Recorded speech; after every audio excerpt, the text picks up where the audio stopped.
families by their nations. The sons of Ham were Cush, Egypt, Put, and Canaan. The sons of Cush were Seba, Havilah, Sabta, Ramah, and Sabteca.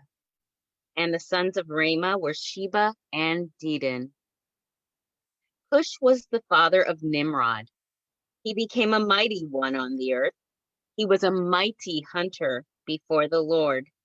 Therefore it is said, even like Nimrod, the mighty hunter before the Lord. The beginning of his kingdom was Babel, Uruk, Akkad, and Calneh in the land of Shinar. From that land he went to Assyria and built Nineveh, the city Rehoboth, Ir, and Calah, and Resen between Nineveh and Calah. That is the principal city. Egypt was the father of the Ludites, Anamites, Lahabites, Naphtuhites, Pathrushites, Casluhites, from whom came the Philistines, and Caphtorites. Canaan was the father of Sidon, his firstborn, and Heth, and the Jebusites, Amorites, Girgashites, Hivites, Archites, Sinites, Arvadites, Zemarites, and the Hamathites. Later, the families of the Canaanites spread abroad. The border of the Canaanites was from Sidon toward Gerar to Gaza, and then to Sodom, Gomorrah, Admah, Zeboim, and as far as Lasha. These are the sons of Ham, according to their families, according to their languages, in their lands and in their nations.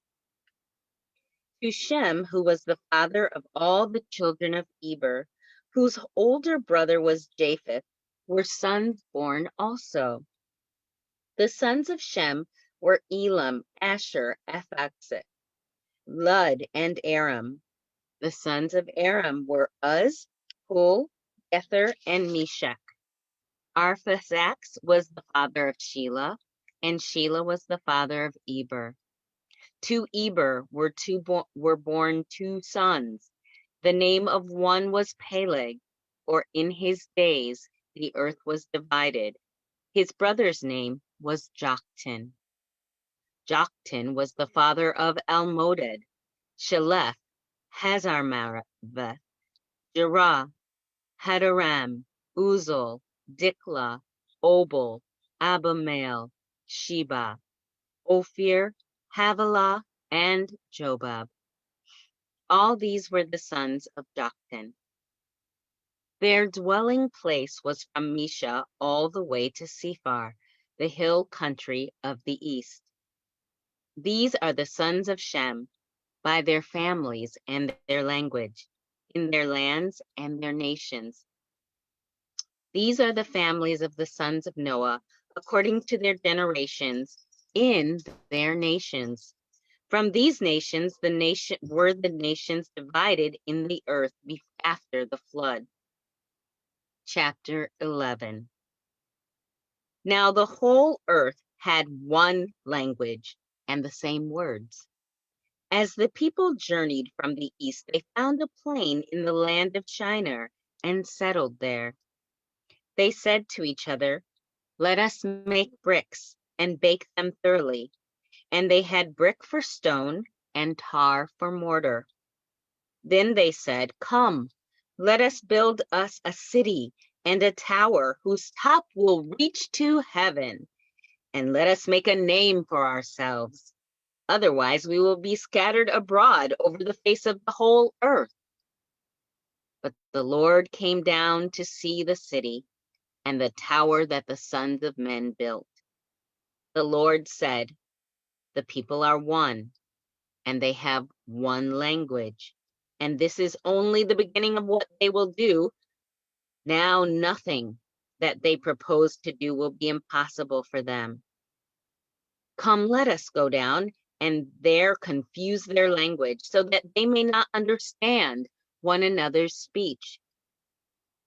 So the Lord scattered them abroad from there over the face of all the earth, and they stopped building the city.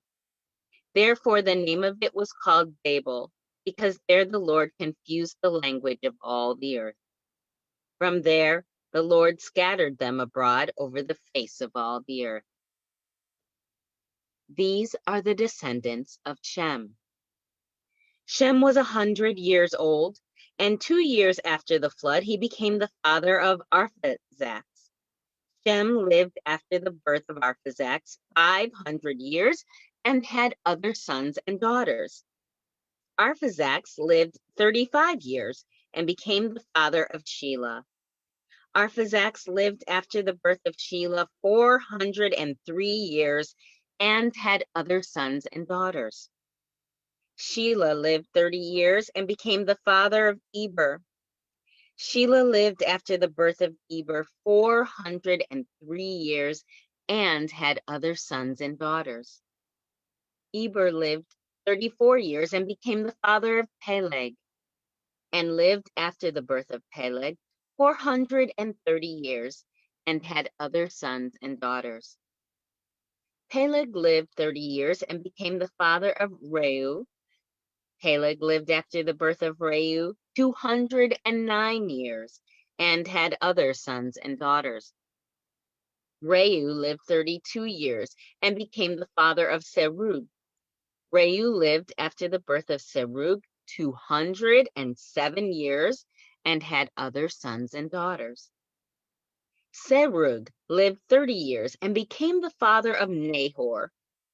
Serug lived after the birth of Nahor 200 years and had other sons and daughters. Nahor lived 29 years and became the father of Terah. Nahor lived after the birth of Terah 119 years and had other sons and daughters. Now Terah lived 70 years and became the father of Abram, Nahor, and Haran. These are the generations of Terah. Terah became the father of Abram, Nahor, and Haran became the father of Lot. Haran died before his father Terah in the land of his birth, in Ur of the Chaldeans. Abram and Nahor took wives. The name of Abram's wife was Sarai, and the name of Nahor's wife Milcah, the daughter of Haran, the father of Milcah and the father of Iscah. But Sarai was barren; she had no child. Terah took his son Abram and his grandson Lot, son of Haran, and his daughter-in-law Sarai, his son Abram's wife, and they went out together from Ur of the Chaldeans to go into the land of Canaan. But when they came to Haran, they settled there. The days of Terah were 205 years, and Terah died in Haran. I'll see you tomorrow.